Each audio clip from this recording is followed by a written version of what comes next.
Welcome students. कैसे हो आप सब? आई होप सब अच्छे ही होंगे, सब स्वस्थ रहो, मस्त रहो, है ना। तो स्टूडेंट्स, आज हमारा टॉपिक है एलिवेशन इन बॉइलिंग पॉइंट। तो चलो शुरू करने से पहले एक दो पॉइंट मैं आपको समझा देता हूँ। देखो, टेम्परेचर इंक्रीज होगा तो वेपर प्रेशर भी इंक्रीज होगा, चाहे वो कोई इंडिविजुअल कंपोनेंट है, चाहे वो कोई भी सॉल्यूशन है। ओके, टेम्परेचर इंक्रीज होगा तो वेपर प्रेशर भी इंक्रीज होगा, ये चीज़ मैंने आपको पढ़ाई है। देखो कैसे, जब भी टेम्परेचर इंक्रीज होगा तो जो भी लिक्विड के मॉलिक्यूल्स हैं वो आपस में पहले किसी ना किसी बॉन्ड से या फोर्स से आपस में अटैच होंगे, है ना।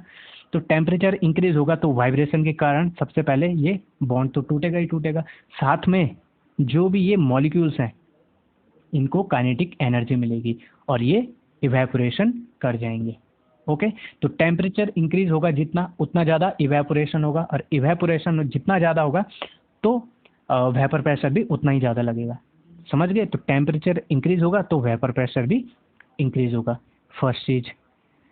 सेकेंड है, जब भी NVS नॉन वॉलेटाइल सॉल्यूट हम वॉलेटाइल सॉल्वेंट में मिक्स करते हैं, जब भी सॉल्यूशन बनाते हैं तो क्या होता है, वेपर प्रेशर क्या हो जाता है, जो सॉल्वेंट का वेपर प्रेशर था वो डिक्रीज हो जाता है सॉल्यूशन बनने के बाद।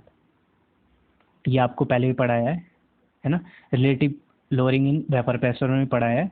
क्योंकि देखो यहाँ पे भी समझा लेता हूँ थोड़ा। ये सपोज सॉल्वेंट है, ओके, तो जो भी इसके सरफेस पे जो भी मॉलिक्यूल्स होंगे वो केवल सॉल्वेंट के होंगे और सारे के सारे क्या हैं, वॉलेटाइल हैं। ओके, इसलिए वो वेपर प्रेशर जो भी लगाएगा वो अलग बात है। पर जब हम इसमें नॉन वॉलेटाइल सॉल्यूट मिलाएंगे तो ये जो सरफेस होगा इसमें कुछ जो मॉलिक्यूल्स होंगे वो नॉन वॉलेटाइल सॉल्यूट के भी होंगे, है ना। तो अब क्या होगा, जो एस्केप करने की जो भी क्षमता होगी, है ना, वो कम हो जाएगी। मतलब अब कम मॉलिक्यूल्स क्या करेंगे, एस्केप करेंगे, है ना। इवेपोरेशन कम होगा, इवेपोरेशन कम होगा तो वेपर प्रेशर भी कम होगा। ओके, ये चीज़ आए समझ में। तो सॉल्यूशन में क्या होता है, जो वेपर प्रेशर होता है सॉल्वेंट का वो डिक्रीज हो जाता है। तो ये दोनों चीज़ें दिमाग में रखना। ओके, देखो एलिवेशन इन बॉइलिंग पॉइंट। तो सबसे पहले बॉइलिंग पॉइंट समझते हैं। बॉइलिंग पॉइंट क्या होता है?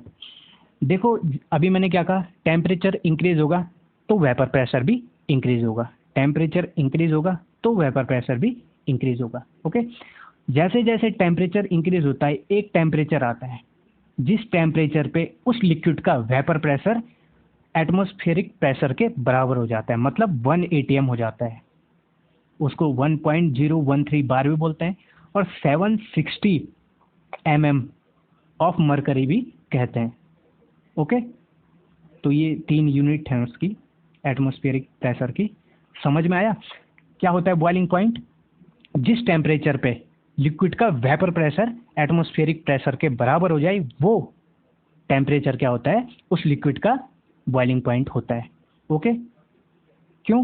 क्योंकि एटमॉस्फेरिक प्रेशर पे ही हम क्या देखते हैं, बॉइलिंग पॉइंट देखते हैं, इसीलिए। ओके, यह है समझ में बॉइलिंग पॉइंट। अब देखो एलिवेशन इन बॉइलिंग पॉइंट। देखो मैं आपको ग्राफ में पहले समझा लेता हूँ ताकि आपके अच्छे से समझ में आए, फिर एक एग्जांपल ले लेंगे।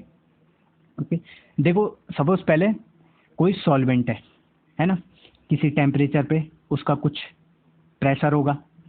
ओके, जैसे जैसे हम टेम्परेचर इंक्रीज करेंगे वेपर प्रेशर भी इंक्रीज होने लग जाएगा और एक टेम्परेचर आएगा T0B, है ना। एक टेम्परेचर ऐसे आएगा जिस पे क्या हो जाएगा, जो लिक्विड का वेपर प्रेशर है वो एटमॉस्फेरिक प्रेशर के बराबर हो जाएगा, 1 atm हो जाएगा, है ना। तो वो टेम्परेचर उस लिक्विड का बॉइलिंग पॉइंट होगा।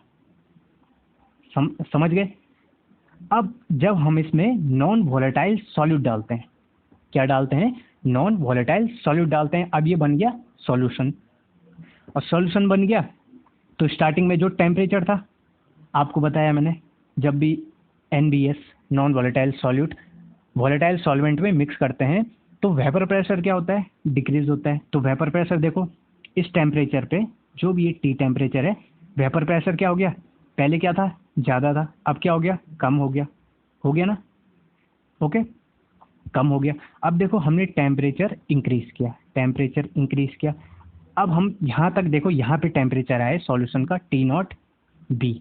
ओके, अब हमने वेपर प्रेशर देखा तो 1 atm हुआ ही नहीं, तो इसका मतलब 1 atm नहीं हुआ, तो ये इस सॉल्यूशन का अभी बॉइलिंग पॉइंट नहीं आया है। ओके, तो अब हमें टेम्परेचर और इंक्रीज करना पड़ेगा एटमॉस्फेरिक प्रेशर लाने के लिए। तो अब हमने टेम्परेचर और इंक्रीज किया तो 1 atm आ गया। ओके, टेम्परेचर इंक्रीज कर दिया तो एटमॉस्फेरिक प्रेशर जब बन गया तो फिर वो उस सॉल्यूशन का क्या हो गया, उस सॉल्यूशन का बॉइलिंग पॉइंट हो गया। सपोज ये टीबी है। ओके, तो आपने देखा टेम्परेचर क्या हो गया, इंक्रीज हो गया, बॉइलिंग पॉइंट क्या हो गया, इंक्रीज हो गया। पहले क्या था, टी नॉट बी था, पर अब इंक्रीज होके टीबी हो गया। समझ में आया? अब देखो जैसे हम वाटर और सुक्रोज का एग्जाम्पल लेते हैं। Okay,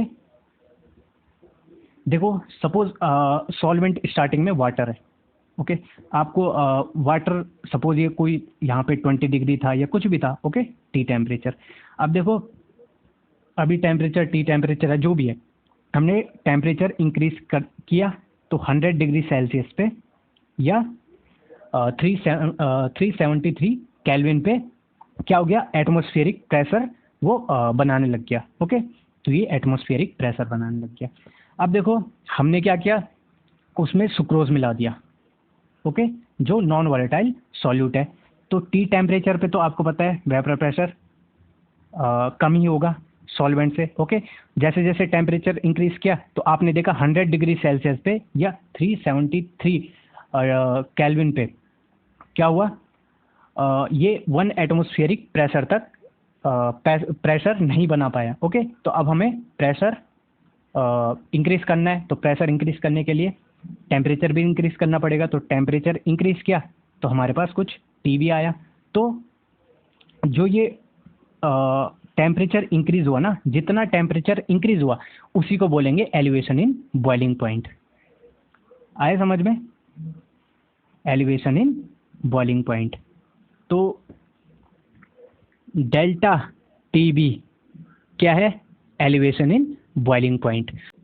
TB minus T not be क्या होगा, TB minus T not be, ये क्या होगा, elevation in boiling point. Okay, तो ठीक है आगे देखते हैं। तो ये एक्सपेरिमेंटली फाउंड आउट किया गया है कि जो भी एलिवेशन इन बॉइलिंग पॉइंट होगा वो डायरेक्टली प्रोपोर्शनल टू होगा मोलल कॉन्सेंट्रेशन के, मतलब मोलैलिटी के। ओके, तो प्रोपोर्शनल साइन हटाने के लिए एक कांस्टेंट आएगा। ओके, तो delta T B is equal to K B into M. तो ये के बी क्या है, इसको बोलते हैं molar boiling point constant, molar boiling point constant. Okay, और इसको साथ साथ में इब्लियोस्कोपिक कांस्टेंट भी कहते हैं। ओके, इब्लियोस्कोपिक, ओके, इब्लियोस्कोपिक कांस्टेंट भी कहते हैं। यह आया समझ में? ये जो मोलर बॉइलिंग पॉइंट कांस्टेंट होता है ना, ये सॉल्वेंट का होता है। ओके, ये याद रखना। अब देखो मोलैलिटी क्या होता है, ये पढ़ाया हुआ भी है। Moles of solute divided by weight of solvent in KG, wait of solvent in KG. अगर केजी में नहीं होगा, ग्राम में होगा तो फिर ऊपर 1000। ओके, तो मोल्स ऑफ सॉल्यूट, ठीक है, सपोज हम वेट ऑफ सॉल्वेंट कितना ले लेते हैं, डब्ल्यू ए ले लेते हैं।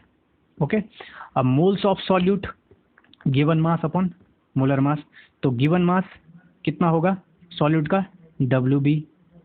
ओके, और जो मोलर मास होगा वो कितना होगा, ये एम बी ले लेते हैं। ओके, तो ये वैल्यूज अब हम यहाँ रख लेते हैं। ओके, तो क्या हो गया फिर,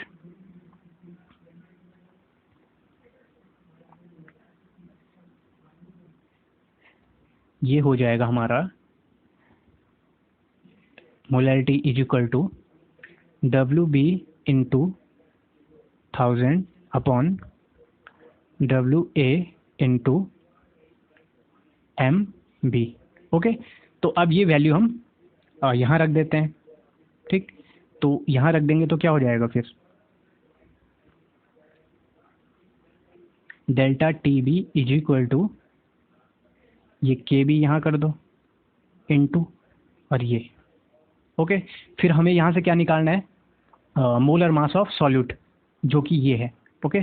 तो फिर M B is equal to कितना हो जाएगा, K B constant into W B weight of solute into 1000 divided by ये हो जाएगा W A weight of solvent into delta T B. Delta T B क्या है, एलिवेशन इन बॉइलिंग पॉइंट। तो यहाँ से हम मोलर मास ऑफ सॉल्यूट निकाल सकते हैं, ओके। तो ठीक है।